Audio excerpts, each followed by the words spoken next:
Hello, I'm Dr. Rosie Kuhn, and this series is called I Want to Be a Better Coach.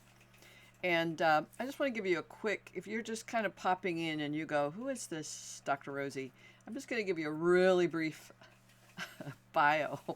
Um, I became a marriage and family therapist way back in 1984, I'll say, something like that, 1984.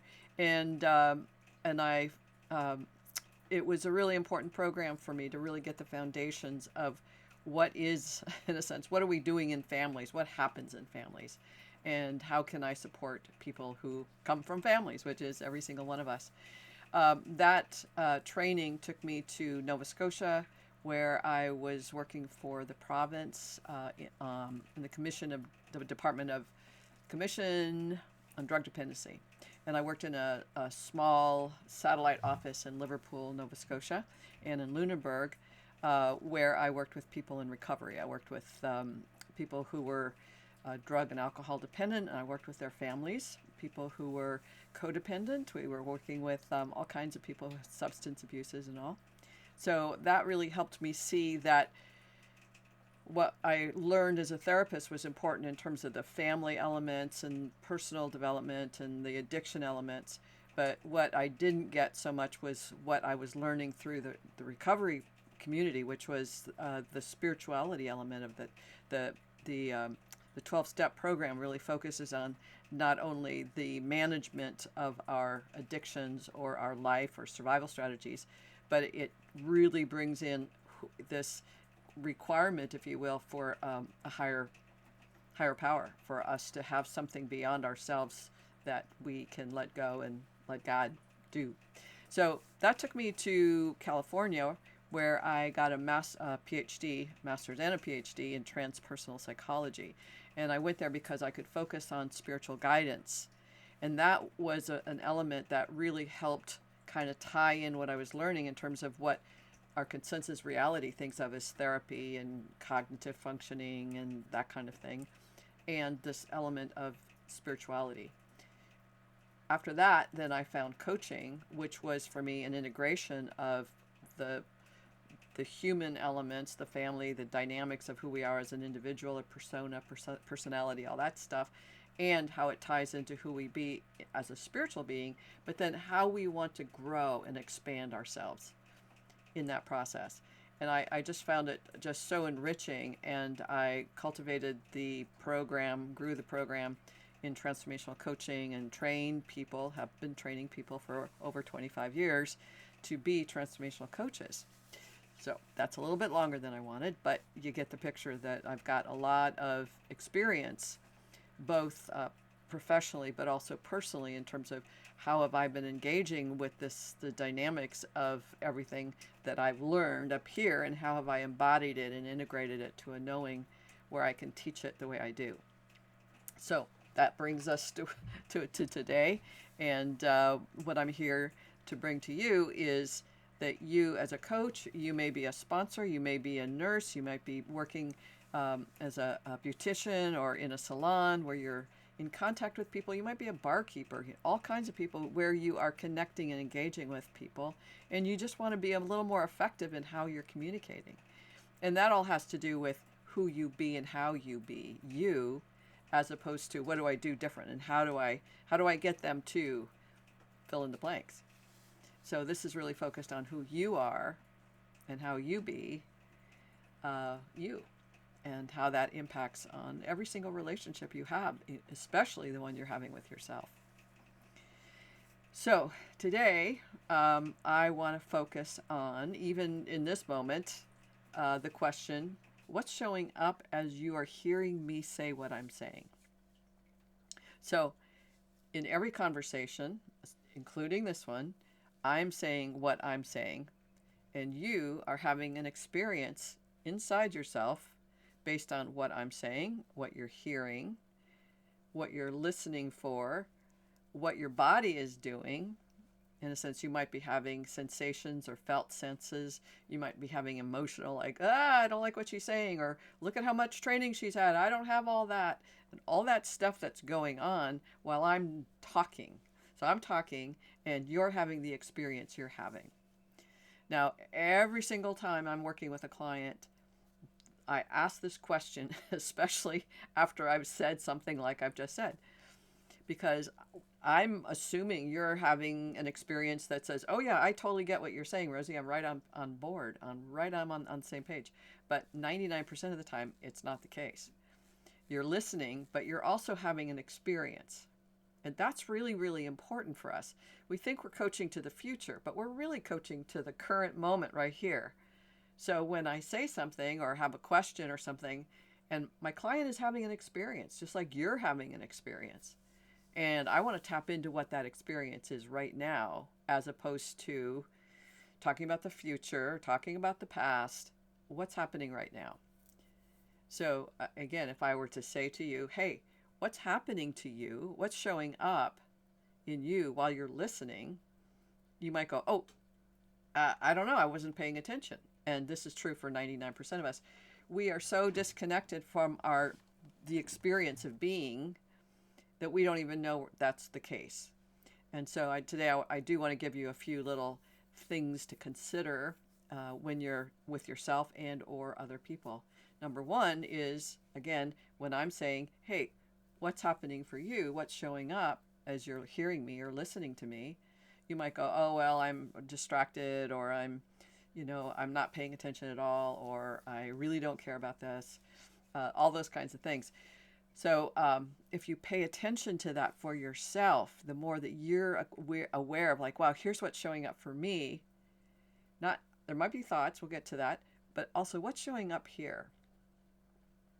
The more that you can do that with yourself, the more likely you're going to be aware of your clients doing it. So a number of things I really listen for, or what I listen for, and I can listen for with my eyes as well as my ears, is when I'm saying something, and I can do this even if I'm on the phone with somebody, because there's something that shifts. You can hear it energetically. You can feel it. You can sense it. And the more that you can feel, hear, and sense these things, the more you can engage with your clients at these levels that make it more, you're cultivating awareness for yourself, and that brings more awareness to them, for them to cultivate, because you're going to ask them questions just like I'm asking you. Hey, what's showing up as you're hearing me say what I'm saying? So number one, sometimes lately I've working with a woman, and this great, exciting, fun work. And as I'm talking, she'll go, or some a sigh. And I might even pause what I'm saying and go, what just happened? What happened? You just sighed. What was that? And when we can catch people in the moment of that, they might go, oh, nothing, I don't know. But we want to capture that. We don't want to just have them distracted and go, oh yeah, nothing happened. Let's get back to what you were saying. It's like, no, I want to know what was going on. And they might go, I don't know. It's like, well, kind of let's just kind of be here for a second, see what shows up. I'm talking about la la la. You have something in your side, and what? Tell me about that. And they might go, well, and then they engage. It's like having a dream, and for saying, I don't remember the dream, but then you kind of remember parts of it. So when we're asking questions as a coach or support person of any kind, parent, teacher, and we go, hey, what just happened while I was saying this? It gives them an opportunity to kind of have a direct experience with themselves and go, wow, I didn't even know I was thinking that, or wow, I didn't even know that thought went through. So when people sigh, or you might notice their eyes doing something, and when people's eyes do something while you're talking, quite often it's because they're having a thought, and that thought is taking them into the future, the past, some creative idea, some problem solving, something. And so if people, their eyes kind of shift a little bit, not anything squirrely or unusual. And there's a whole, in neurolinguistic programming, they talk a lot about this. I'm just giving you the basics of when people's eyes shift while you're talking, something's going on. So I go, hey, so what just happened? And they go, it's like, oh no, what just happened? Your eyes were kind of doing something. And they might go, well, I just had this thought. Or I remember my Aunt Lucy, and she, something happens.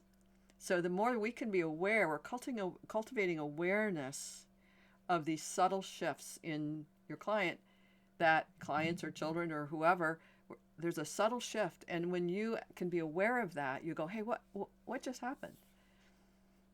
And again, they may not know, but by staying present in it, they can start to have that sense of, well, here's what was, I kind of felt sad, or I kind of felt bad, or I kind of felt, and so, or I was thinking about this time when so all we have to do is pay attention in the moment, and it really opens up all kinds of really wonderful conversation that contributes to where your client wants to go. Quite often you can see a flush in the face, or you can see a little tiny watering in the eyes. You can see something happening. And gently, because they're now having a sort of an emotional experience, you might go, what's happening for you right now? And it's just maybe subtle. And they go, oh, nothing. And you go, okay. You don't want to try, it's like, I know something's happening. It's like, okay, like what's your sense of what's happening while you're hearing me say this? Like, what's showing up? And it might be quiet, or have a pause for a few minutes, or a few seconds, or a few moments, to allow people to have that direct experience of, I just I felt this thing in my throat when you were talking. It's like, excellent, good to know. And I might not even say anything more than that, but just good to know that there's something that showed up here. And I might say, are there words? Is there something? And they might go, nope, it just feels a presence. Or, okay, great. Anything else show up while you're hearing me talk about this? What else is showing up? So we're talking about the moment. And for me, coaching takes place in the moment. You've heard me maybe say this before. You'll hear me say it again.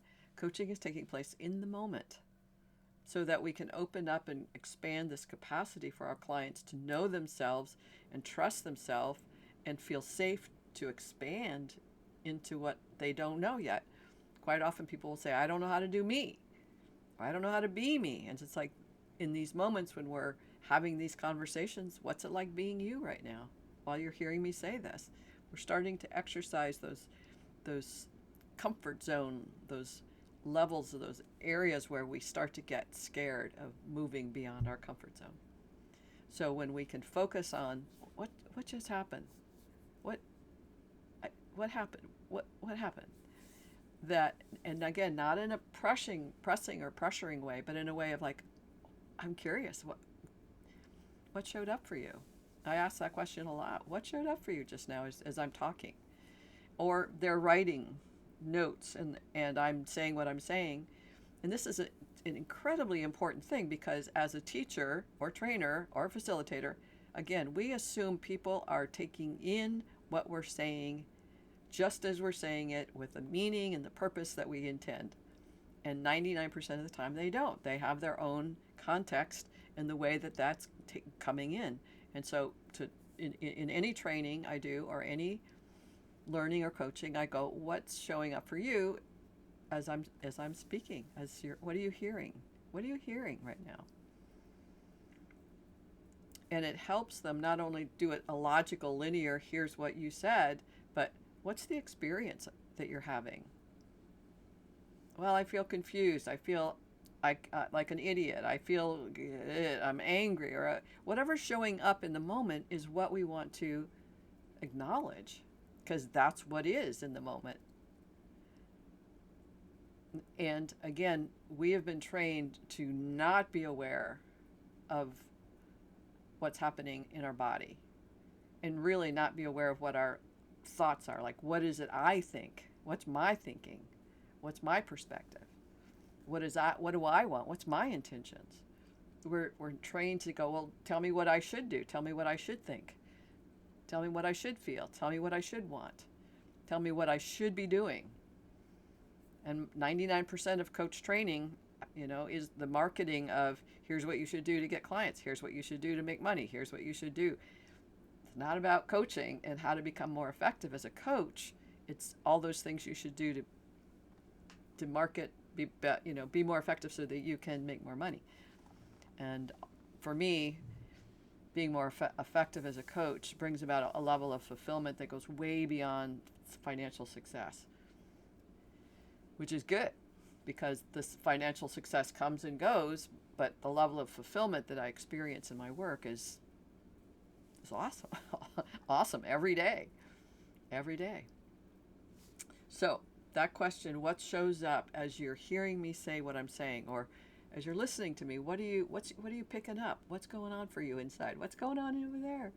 Because right now, even as I'm talking, you're going, "Oh my God, and you're maybe seeing the green outside, the spring that's coming, or you might be hearing something, or you might be just again distracted. There's something going on for you, and the more you can be aware of that,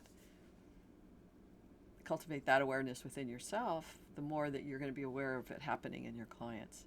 We really can't take our clients any further than we ourselves can go in terms of cultivating consciousness, cultivating awareness, transformation, miracles, all those things. We have to cultivate that in ourselves, and our clients reflect that level of momentum and movement. So, paying attention to those subtle shifts in our face, in size, eyes shifting, body posture. You might be talking or something's going on, or you ask a question, and your clients fold their arms and lean back. All kinds of things that are happening, and we sometimes go, "Oh, I don't want to ask that question; it's too intrusive." It's like if you're not being curious and saying, "What just happened?" then you're not engaging your client in the context of who they are being to get them where they want to go. So when your clients are doing things or crossing their legs or whatever, if you're not curious about that and go, what's that about? I'm fascinated. Then we're gonna miss a bunch of stuff, and it just takes longer for your clients to get to where they want to go. Not because they're stuck or resistant, but because we're afraid, perhaps, of being a little bit more curious. Hey, what just happened there? And I love when I'm hearing my client, I'll call her Linda, and Linda sighs, and I'll go, what just happened? Because it's so clear. What just happened? And she'll go, well, I just remember this conversation. And it's usually an exuberant kind of moment. But sometimes sighs can be, oh, I remember this time that people really just put me down, and I didn't feel good about myself. We don't know what's going to show up, but it's that conversation that I want you to be curious about for yourself and for them. The other element, sometimes people, I call this how do you as a coach respond to subtle self-deprecating comments and gestures?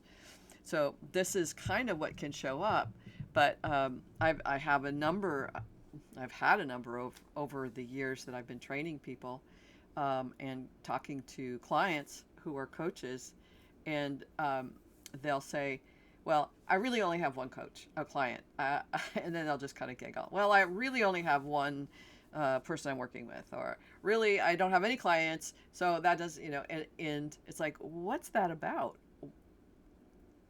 What is that about? And I'll say that, what's that about? Like, you're a coach and you have one client, and so what's happening when you tell me that over and over again? Like every time we meet, well, I still only have one client. Like, what's that about? Or another client that I've been working with, Andrea, these are names I make up. And Andrea, I've been working with for 3 years, and she'll go, well, I still don't have any clients, but I'm really learning a lot. And I go, well, there's something self-deprecating when we go, I only have that much. I only have one, or I'm only making this amount of money, or those are moments of, if you will, a self-deprecating comment. Like, it's not much, it's not enough, and there's a not enoughness in that. But for you as a coach, it's really important to go, wow, every time Linda comes in and she goes, well, I only have one client, and giggles, it's like, do I address it? Do I not address it? How do I feel about that? Like, is there something there for me to potentially attend to? Now, again, you might not.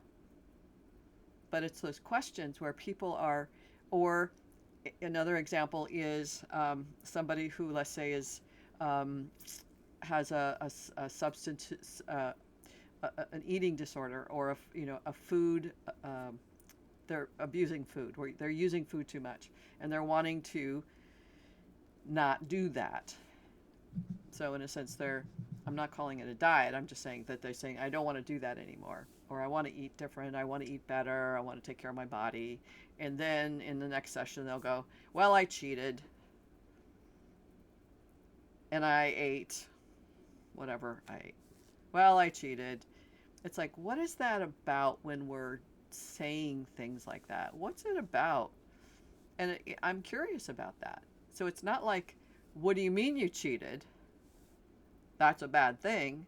But it's, how are we attending to these moments of, well, I only have one client, or, well, I only had one extra bag of potato chips. Well, I only, whatever follows that only.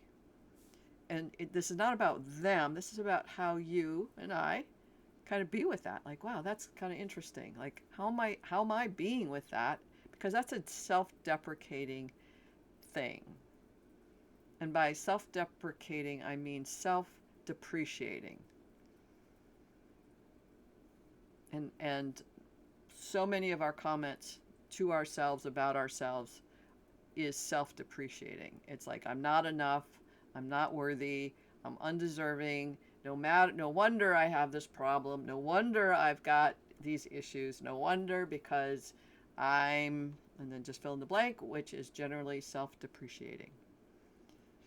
Now, I'm not saying, hey, here's what you do to change that. I'm saying, how do you listen for that? Those subtle comments, that subtle giggle, that subtle thing that we do as human beings.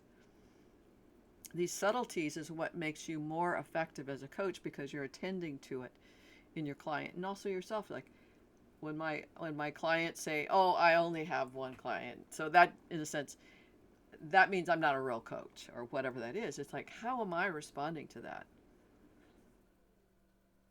And I'm in that question for myself, as I am with you asking that question. These are subtle things. They can be less subtle, but when people say, hey, I cheated on my diet this week, it's like, well, okay, so what are you making of that you cheated on your diet? In a sense, sometimes people are looking to us to reprimand or shame them or guilt them or do something. But it's like, wow, when you say that you cheated, what's showing up for you as you're telling me that? Well, la la la la. And we're in the moment, in this moment, talking about not cheating in the outcome of diets and health restrictions or whatever. We're talking about this moment. You're sharing with me this moment. What's this like for you to tell me you're cheating on your diet? You only had one donut, but you're telling me this as if it's a big bad thing. And a lot of times people go, whoa, you're not supposed to ask me that question, because it's uncomfortable. But if we don't ask those questions, if we're not aware of it, what's happening in ourselves, and going, wow, that's an interesting point of view. Why are they sharing it with me this way? Rather than saying, hey, I decided to have a hot dog this weekend, and I'm so happy because it tasted so good, as opposed to, well, I had a hot dog this weekend and that makes me a bad person. How do we, as a life coach, how are we listening for that? And again, there's no right way. I'm not saying here's how you should listen, but how do you listen with that? And how are you curious about that? And I'm curious about it for myself too. It's like, why am I not saying, or why am I not addressing, in a sense, these moments? Or how am I addressing these moments when my client is subtly saying something, and sometimes always talks this way? People who live in situations where they consider themselves a victim, and they want me to go, yes, you're a victim, and those people are horrible, terrible people, and you're the good one. That's what a lot of people want, but that's not the truth. That's not what's happening. I go, what happens inside you when these people are being who they are? What happens inside you? So that I'm not making it about her as a victim. I'm talking to her as a self-empowered individual, cultivating awareness of what's it like being you when you're around those people. And that gives people the opportunity to go, wow, I go into victim, I go into poor me, I go, I've been this way my whole life, I'm still doing it. Okay, great. How's it working for you, as you will? What's that like for you? What keeps you doing it still? What options, where do you do it differently? Where do you not buy into your own victimization? Where do you not buy into being bullied or pressured or pressed? Where do you do it in a way that makes you feel good? Those are great questions. Again, happening in the future. I mean, in the moment. Like, where do you do this? Not where did you do it? Where do you do that? And people go, oh, when I'm at the grocery store and the clerk is doing what she's doing, and I just feel like I'm myself and I'm being playful with her. Excellent. Are you a victim? No. You feel bullied? No. I'm good. Excellent.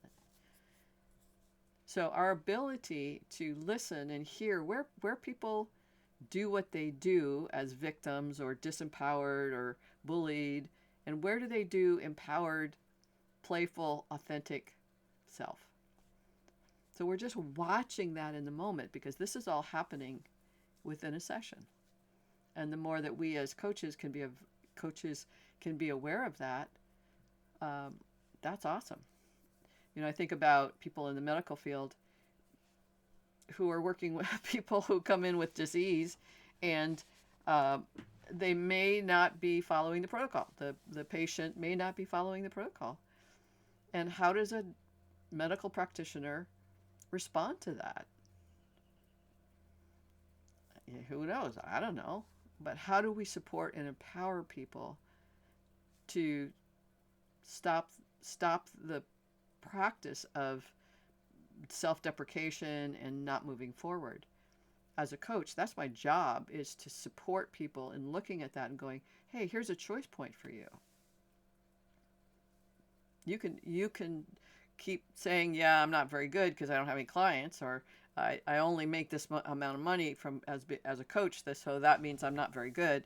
All this stuff, and if we're as coaches not attending to those elements, we're going to miss a lot, because it's happening in the subtleness, and that's where the beauty is, truly.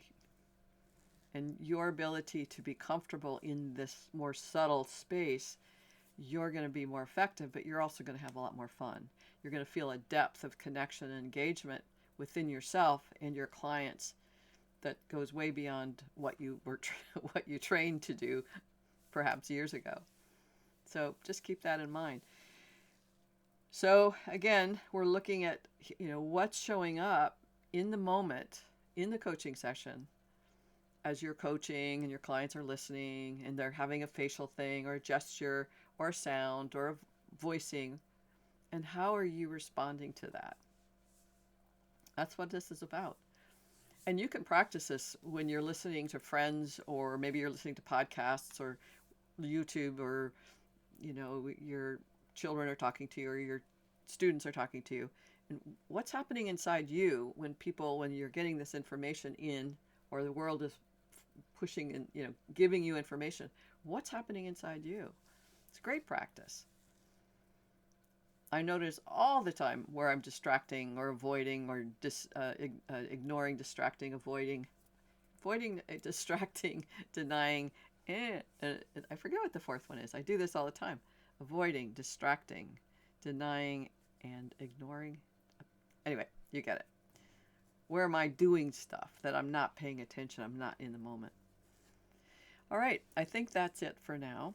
Hey, if you're interested, first of all, obviously, leave me a thumbs up if you want to. And even when I say that, and you are watching other YouTubers and they say, hey, leave me a thumbs up, what's your reaction? What happens to you when they say that? Okay? Or, hey, leave a comment. Like, what happens in you? Watch what happens. Like, oh, don't want to do that. Or, oop, that's too much. Or, just watch what happens inside of you when I just say, hey, leave a thumbs up if you found any value in this. And leave a comment below if you've experienced any of this in terms of how you be with your clients, what you're listening for, what are you noticing as subtleties in them that you're maybe now picking up. leave a comment. And you also, there's a form inside in the description below where you can ask specific questions. You might have challenges that you'd like me to speak to. I'm happy to do that. So leave that. And last thing is, I have a coaching group for coaches, and we talk about what it's like to be a coach and where are we challenged, where do we want to move, what are we wanting to grow within ourselves. And if you're interested in this coaching group for coaches, there's an email below, my email. Just click on that and say, hey, I'm interested in your group. We meet, generally speaking, every other week, and it's like $50 right now. $50 per session. It's a 90-minute session, so $50 per person. So if you have any interest in that, we have a lot of fun. We go to profound places. It's awesome, and I'd love it if you'd be interested. Love it if you are interested. See that little subtleness?